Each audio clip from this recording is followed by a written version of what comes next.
What's up, everybody? It's your boy Toxeyboyo coming at you with another, you seen it in the title and in the thumbnail, another death battle reaction. This time it's Sentry versus Superboy Prime. I'm sure this one's going to go over very well. I've actually been able to avoid spoilers on this for a long time, which is rare for death battles. I usually get spoiled on Twitter in regards to what happens within a couple of days of the battle releasing. But yeah, here it's been 2 weeks and I haven't heard anything.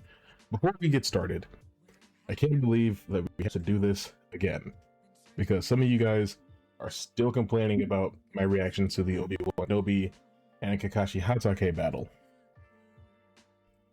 Couple things. First off, by the time you see any one of these videos, specifically me reacting to a death battle, I have no idea what I said in it.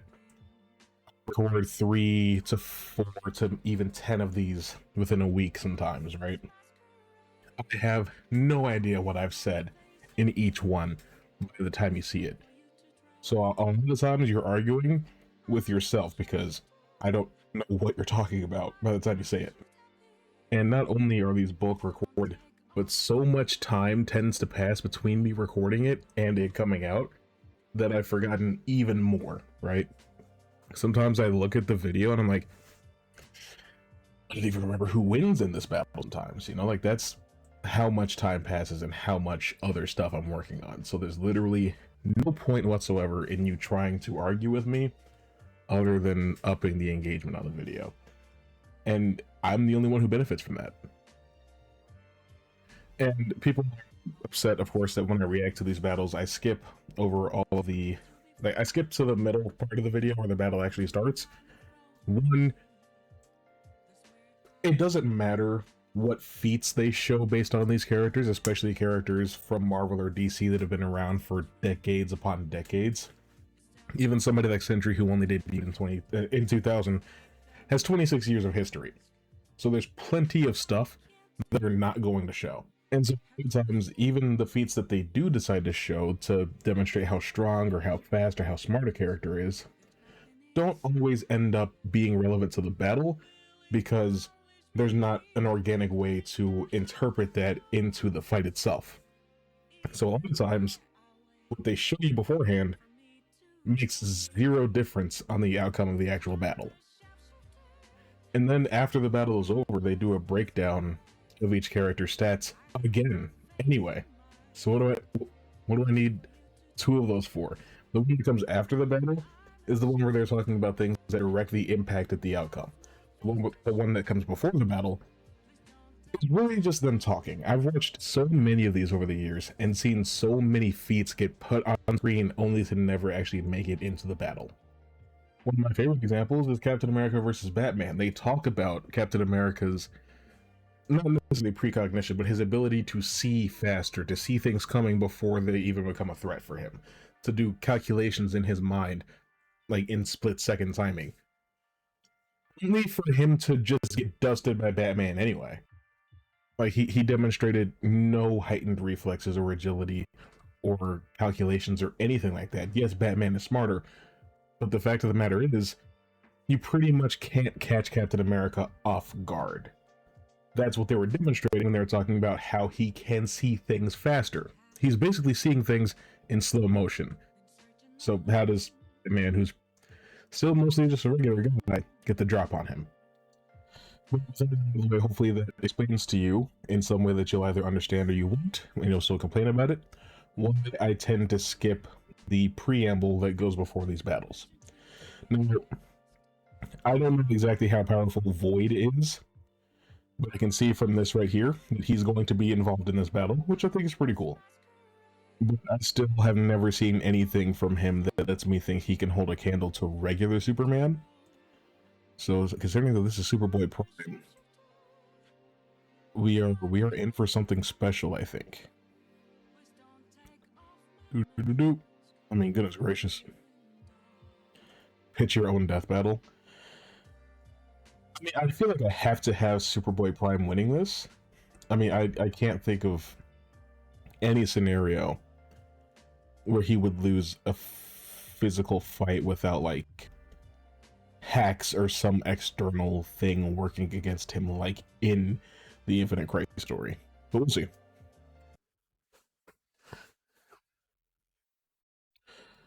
That's muted. And you're probably gonna want to be able to hear that, huh? Metropolis. It's already started. Okay.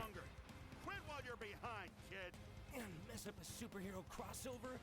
No way, dork. Onomatopoeia coming right up. Okay. So one thing I noticed in the recent or current, I actually don't know if it's ongoing.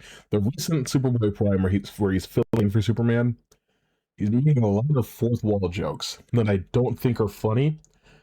I'm kind of over that, right? When She-Hulk did it in the 90s, it was cool because she was the only one really doing it.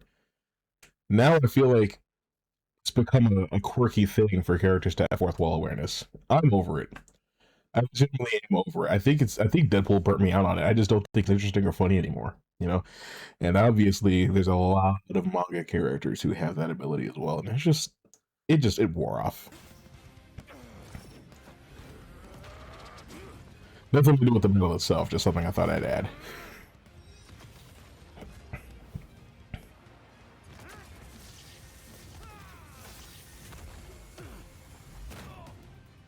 You're dealing with someone who has the power of 1,000,000 exploding suns! Big mistake, dipwad. It's prime time. It's what?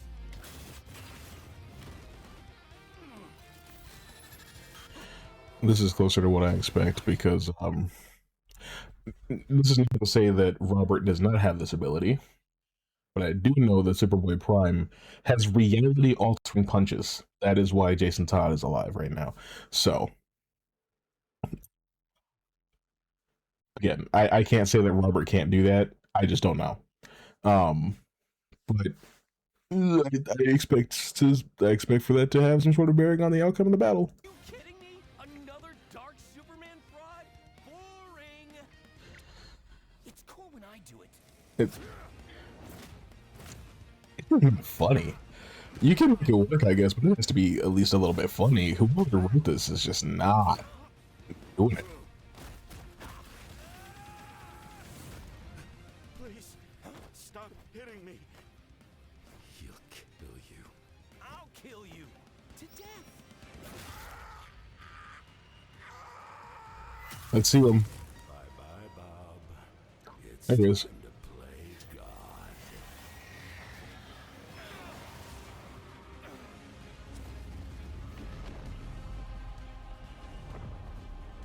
Shit.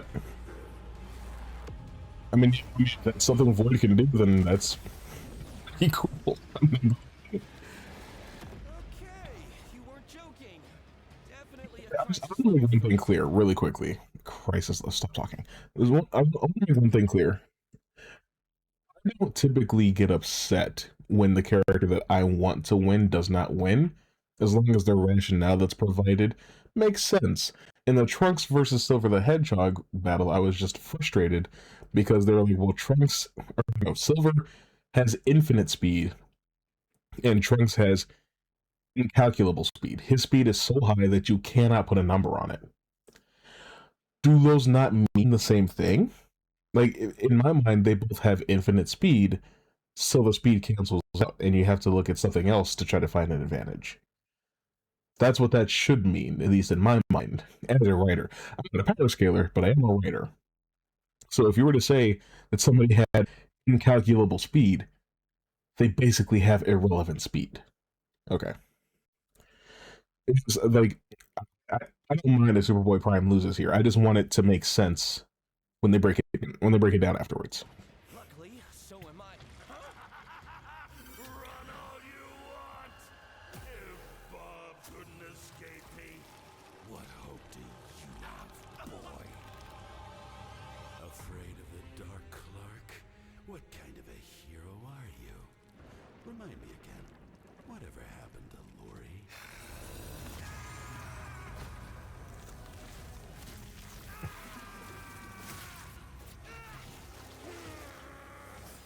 It's over, Clark. There is no How does it look like that? Not for you. Not for me. Not for anyone else. You ever read a comic book, you big freaking nerd? There's always a happy ending.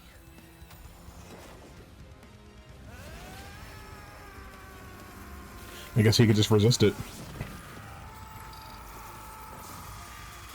That's a pretty cool visual. Not gonna lie.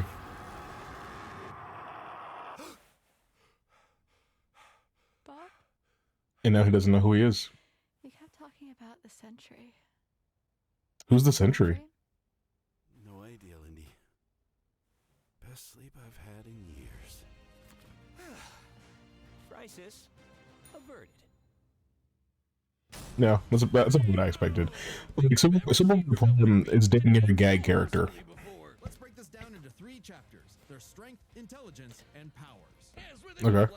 Is strength not a power? Question you gotta answer is, who's stronger? Prime and Sentry are naturally 2 of the heaviest hitters in DC and Marvel, more than capable of matching and surpassing Herald-level opponents like Superman and Thor. Who are both Yeah. strong enough to create and destroy an infinite number of timelines with their clashes. Just absolute wacky bullshit like that. So in order to pick a winner, we have Obviously, live action Sentry is not that powerful, at least not that we've seen.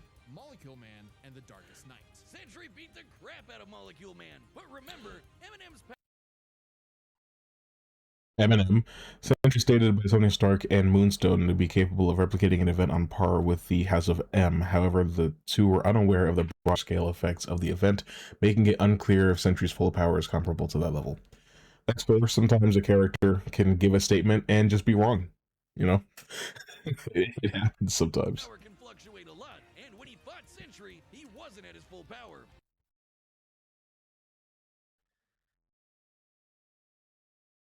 So we can only scale this so far. But Prime overpowered the Darkest Knight after the Mad Bat had absorbed the power. You know much about the Darkest Knight because I'm not really a Batman fan.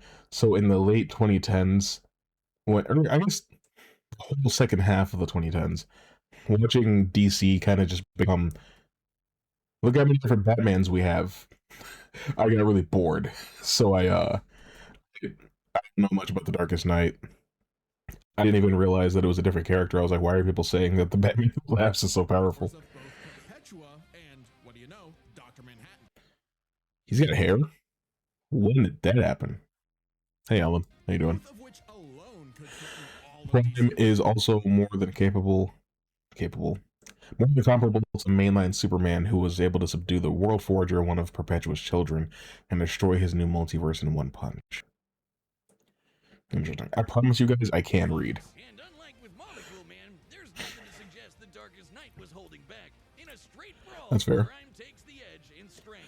But That's what I muscles figured. are everything. Maybe Sentry could figure out a way around Prime's brawn with his intelligence. While Prime does possess a super advanced Kryptonian brain, he clearly does not use it to its full extent. It's less that he's dumb and more that he's a teenager and has a habit of Yeah. crashing out. The Sentry, on the other hand, That's has fair. been compared to Tony Stark and Reed Richards, some of the most Is he really that intelligent smart? people in all of Marvel Comics. Sure, he mentally struggles with the whole void thing, which sucks for him, but losing control to the void only makes him more dangerous. And as the Merge Sentry, he's operating at his peak, fully in I've never control seen that of before. the That's really cool. test of wits and wills, the Sentry was the more intelligent. But the Okay. main question in this matchup had to do with their batshit insane powers. With the Sentry's ability to reshape molecular matter and warp perception of reality to such an incredible degree, his powers seem much more versatile than Prime's. Prime may be stronger, but heat vision, frost breath, and Kryptonian punches aren't going to do much in the long run against someone who can regenerate from a single atom.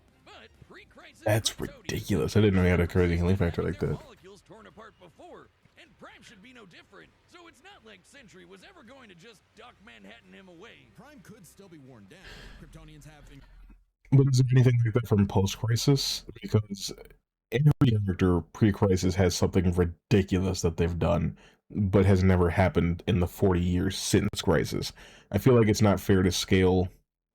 I mean, one thing I will give people that think Goku beats Superman is like, you shouldn't use like a composite version of Superman, because most of the time, if you want to get down to the nitty gritty, there's probably a version of Goku from Super Dragon Ball Heroes that has some sort of reality altering powers that he can maybe use, even though Superman is resistant to that.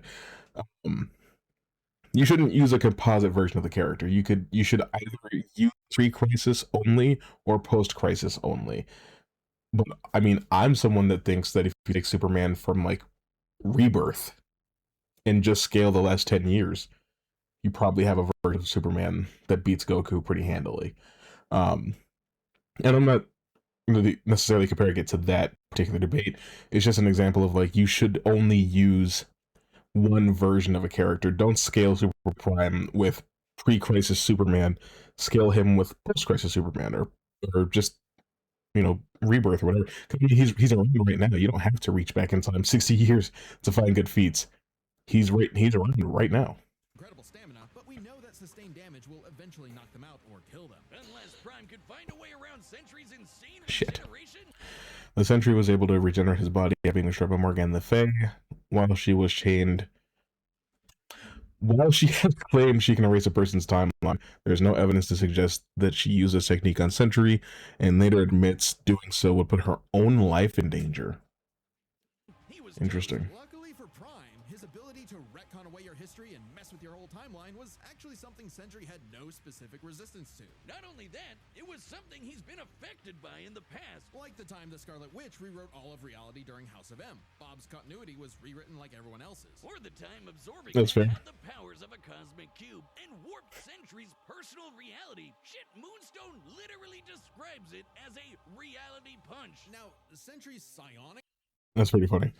Sentry implanted his memories of the Silver Age into Earth 616's Paul Jenkins to write comics of his history after making the world forget his existence. This only affected people's memories of the Sentry, as both him and the Void still existed during their time forgotten.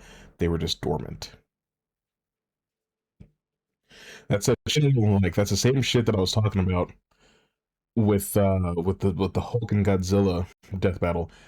Like that shit. I don't think it's cute. I don't think it's funny. I don't think it's clever, and I don't know if it's to be taken seriously when looking at a character or looking at a story that's being written. I don't like it, and Western comics have taken it and run too far with it, especially Marvel. I don't like it. Power could theoretically retcon himself from Prime's perception of reality.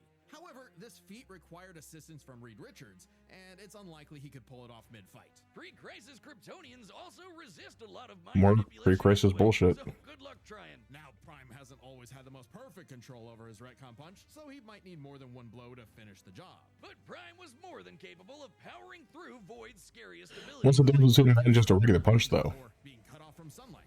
I guess that Edgelord solar armor came in handy after all. In short, Prime could resist everything Sentry could throw at him, but Sentry couldn't do the same. Prime takes the final edge in power. Yeah. With no way to easily put him down, Prime would eventually muscle his way through and retcon the Void away for good. Sorry, Bob. Defeat was unavoidable. The win. So Sentry does have those similar type of retcon ability, but it does not seem to be as potent as Superboy Prime, and that's the main difference there. It's cool. Like I said, I don't know too much about Sentry / Void when it comes to that aspect of the character. I've seen him in some things. I've seen him in Thunderbolts. I've seen him in Avengers, but I've not read too much Sentry, just because, like, yeah, he was a character from when I was growing up, but a lot of characters that I read were from comics that my dad had.